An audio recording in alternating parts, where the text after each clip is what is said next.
যে জায়গাটা এটা মাদ্রাসা কাগজে মূল্য মাদ্রাসা, কিন্তু এই এখানে আপনার করার সময় পরে এনে আমাদের বিল্ডিং জায়গা জমি সব কিছু কথা, কিন্তু যারা মামলা করছে আর এখানে ঘর দরজা করে লাঠির ব্যবসা করে, অনেক বছর ধরে ব্যবসা করছে, অনেক ধরে ব্যবসা বাণিজ্য করতেছে। পরে যে সময় আর করে টাকা দেওয়ান আসছে, তখন এই জায়গা দেওয়া তো প্রতিষ্ঠানের নামে এই টাকা আসছে। তখন এই সময় ডিসি মহোদয় ছিল এই সভাপতি, তখন টাকা পয়সা তো প্রিন্সিপালের একক অ্যাকাউন্টে আসছে। স্যারে বলছে যে আমি একক অ্যাকাউন্টে যাবে, যাওয়ার সাথে সাথে এটা মাদ্রাসার অ্যাকাউন্টে ট্রান্সফার করবে।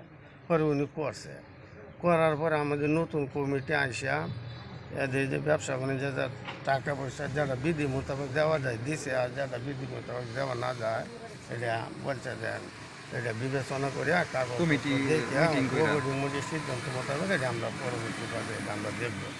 আর ব্যবসার প্রতিবন্ধক টাকা যারা আসছিল এটা দেওয়া দিয়েছে।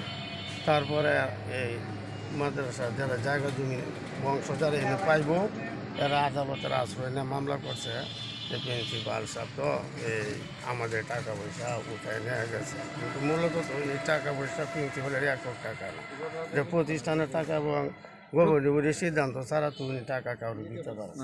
এই বিষয়ে মামলা করছে, করার পরে তো মামলা এই প্রতিষ্ঠানের পক্ষ থেকে তদবির করা হইতেছে, ওরাও তদবির করতেছে। পরে গতকালকে যে আবার এই গ্রেপ্তার হয়ে গেছে, এটা আমরা পরবর্তী পর্যায়ে আমরা জানতে পারছি বিকালে।